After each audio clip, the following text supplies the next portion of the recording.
కానీ ఏ ముఖ్యమంత్రికి రాని వ్యతిరేకత వచ్చింది కూడా అయితే మీకు ఇంకో మాట చెప్పండి. మంచి మాట అడిగారు మీరు. ఏ ముఖ్యమంత్రికి రాని వ్యతిరేకత వచ్చిందన్న మాట నేను చెప్తా. జీసస్ క్రైస్ట్ ప్రేమించుడు క్షమించుడు నినాదం మీద ప్రజల్లోకి వెళ్ళిపోతున్న సందర్భంలో యూరోప్ కంట్రీస్ లో విపరీతమైన ఆదరణ పెరిగినప్పుడు వీని సంపేశాలే జీసస్ క్రైస్ట్ అని అక్కడ పోపులతో ఒక నిర్ణయానికి వచ్చారు. ఎవరి దగ్గరికి పోకుండా పాస్టర్లు పోపుల దగ్గర కూడా ప్రజలతో యేసుక్రీస్తు చుట్టూ తిరుగుతున్నారు. వీని అంతమొందించాలని చెప్పి నిర్ణయం తీసుకొని సిలువ వేసి బల్యాలతో కూర్చి పొడిచి చంపే ప్రయత్నం చేస్తున్న తరుణంలో యేసు క్రీస్తును ఆయన నమ్ముకున్న దేవుడు యెహోవా ఏం చేద్దాము వీళ్ళను అని చెప్పి అడిగితే వీరేం చేస్తున్నారో వీరు ఎరగరు గనక వీరిని క్షమించుడి అన్నాడు. ఎవరిని? తనను చంపేటోళ్ళను. తనను చంపేవాళ్ళని యేసుక్రీస్తు ఏమన్నాడు? వీరేం చేస్తున్నారు వీరు ఎరగరు గనక వీరిని క్షమించుడి అని ఆయన నమ్ముకున్న యెహోవా దేవునికి చెప్పుకున్నాడు. యేసు ఇలా రేవంత్ రెడ్డిని కూడా బండ బూతులు తిట్టిరు. ఇలా ప్రజానికంతో తిట్టించారు.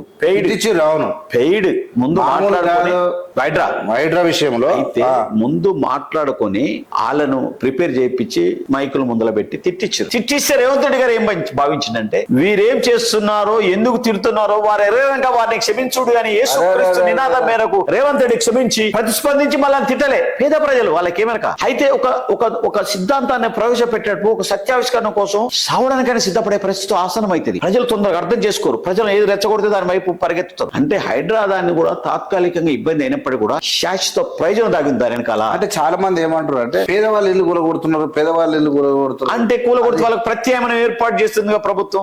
వాళ్ళకు ఫ్లాట్ ఇస్తుంది, పైసలు ఇస్తుంది, వెళ్ళిపోవడానికి ఇవన్నీ కూడా చేస్తుంది కదా.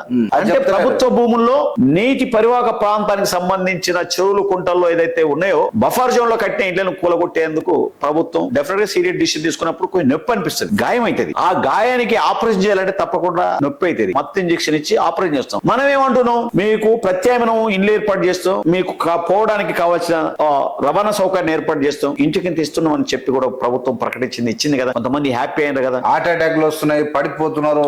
అది అంటే నేను ఏమంటున్నా అంటే 100కు 100 బాలుగా నేను ఇంతకుముందు చెప్పిన మీకు ప్రపంచ వ్యాప్తంగా అందరూ దేవుని కొలిచినా ఒకే దేవుని కొలవటే. ఒకరు వెంకటస్వామి కొలుస్తారు, హనుమంతుని కొలుస్తారు, శ్రీరాముని కొలుస్తారు, ఒకరు యేసు క్రీస్తుని కొలుస్తారు. డిఫరెంట్ ఒపీనియన్ పీపుల్ ఉన్నారు. ఒపీనియన్ ప్రజలంతా ఒకటే కొలిచే దేవుణ్ణి. కానీ డిఫరెంట్ దేవుడు అంటే వాళ్ళకి కూడా ఆ దేవుడు అంటే వీళ్ళకి కూడా. కాబట్టి ఒకరినొకరు విమర్శ చేస్తారు. ఇది కామన్. అసలు పరిపూర్ణమైన జ్ఞానం ఉన్నవాడు దేవుడు ఒక్కడే.